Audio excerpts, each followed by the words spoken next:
when it comes down to doing the work, we're seasoned professionals and we all rise to the occasion. But in between, I mean, what an amazing, fun job this is. And we spend 50% of the day laughing our asses off, you know, just having a great time. It's just, but just talking about how almost I had to remind myself to kind of just knock it off a bit, like not be so like. I agree with that. Because you don't want to make it too campy or too funny, and you have to be serious about it, but yet going towards the funny side is what makes it so attainable for like, you know, everyone to play. Well, if you have in serious situations, humor is what keeps human beings alive. So that's it's so important. It's not real otherwise. If everybody's just really serious all the time. I'm sorry, do you have a plan to go along with that grenade? Yes, I do. For me, the Drake character is so interesting because it wasn't the rugged, you know, the romance novel hero who he falls and you hear, I'm okay, you know, that kind of thing. It was like, damn it, that hurt.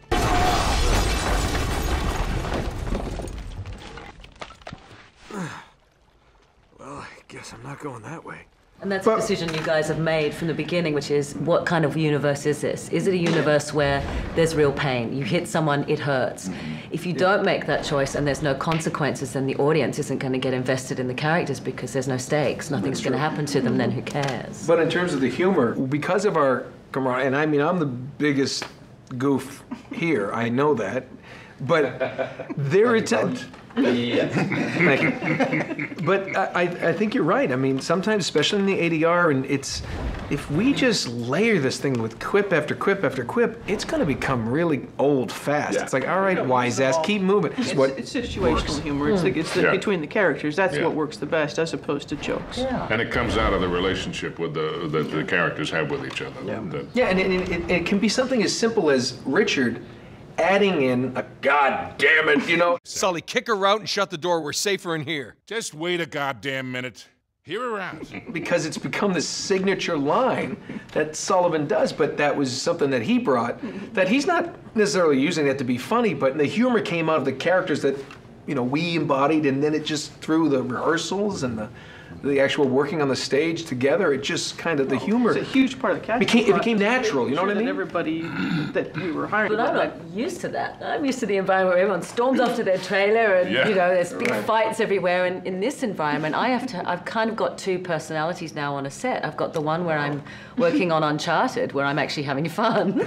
And then there's the personality I have to have where everyone's being very serious. Chloe Fraser. On this, it's walking id. You say, you think, you can be relaxed, you can have fun, you can play.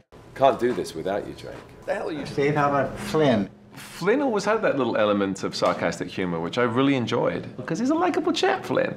And I remember calling you a tired old sack of shit, and then we started filming. But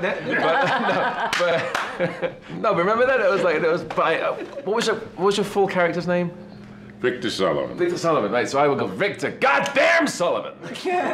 So we were doing callbacks to the goddamn thing, too. I hear that laugh in my sleep. Because he's right there. But yeah, no, I enjoy playing the humor. No. I just mean just at the very end of it, as you're going to make the move on the end of the line, and he stops you. So one of the things that's different about what we do is we actually have a fully fledged director on this project, which is pretty good. We do? We actually do. It's right there. And not just any director. And not just any director. Not half-fledged. Jordan Hunt, the award-winning. That's right, the award-winning. Legendary voice director. Of stage and film and television. And he's written a book or two. And a book or two. What's it like to work with me? Let's go around and ask everyone that one question, shall we? But the reason I think that I'm here is because Amy and I have worked together doing ADR for, how many video games did we do? A bunch. A bunch of video games. all the way back to '96. And it was her idea that doing this form now needed a director with ADR experience and a director with camera experience. Cameras, 4 cameras, television, and theater. And I think the biggest of those was theater. And I think it had to do with her desire to do something that had this reality edge, that had this humor edge, that had a basic something to say, and that's how I'm lucky enough to be here. Well, look, and I'm a firm believer that what you want is to gather people around you to interpret what you're doing. If you think that you've got it all buttoned up and that you can write it, direct it, and produce it, and your precious work is then done and dusted, you're not going to do very good work. The whole point is to bring people in that then interpret and revise and change it, and you have to have enough humility to know that it needs it, and enough confidence to know when to draw the line. I mean, that's right. I mean, that's the balancing act. Interesting. And I think that our medium is immature enough in a lot of ways that there's still a lot of people that, just kind of wing it, or they don't bring in people to necessarily then challenge or interpret the work. And we have enough to pay attention to on set, and we're worrying about how it's going to interact with the game, and whether we're going to get our cameras in, and whether we can deal with certain limitations in our game engine, that we can't give the actors the time, nor do we have the experience to give the actors the time that you do.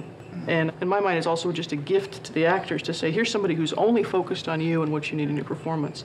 I have a question I wanted to ask you about directing this, because we've been in scenes where you're like, okay, you're coming in here, but then, and you're giving us those specifics we need, and Josh, for example, the animation will come and say, no, they can't come in that way because we have, and you have to switch on the fly and go, okay, well, how is that challenge of coming in, having something said, this is what we're going to do, and then someone going, no, that won't work because there's actually a cliff there, and you're like, well, you're okay, and you think on the fly quite a bit. Well, I think that has to do a lot with the many years of 4-camera television, and you've got 15 writers and 5 producers, and everybody's got a new idea, to say nothing of the stars and the thing and the thing. And I think it was Jim Burrows who said to me, always have an answer. And whether it's good or not, have the answer. And then when people are trying to work out your answer, you'll figure out whether it's going to work yourself or not. Yeah. I think what's great about working with Gordon is what we call in the industry an actor's director. And that you will come on and you give us the basic movements, but you really let everybody find the scene for themselves. You're not controlling everything. You're letting us all find it, and that's what's so wonderful about this whole ensemble process that we're all involved in. Confidence that you're not going to let us look stupid. Yeah, because you might think that you can slip something by, or maybe get. And Gordon's eyes in the back of his head will be like, no, it's not going to work. It's not going to work. Thanks, Gordon. You done? Thank you. Thank you. Thank you, sir. I think one of your hardest jobs is just wrangling us. Dealing with you.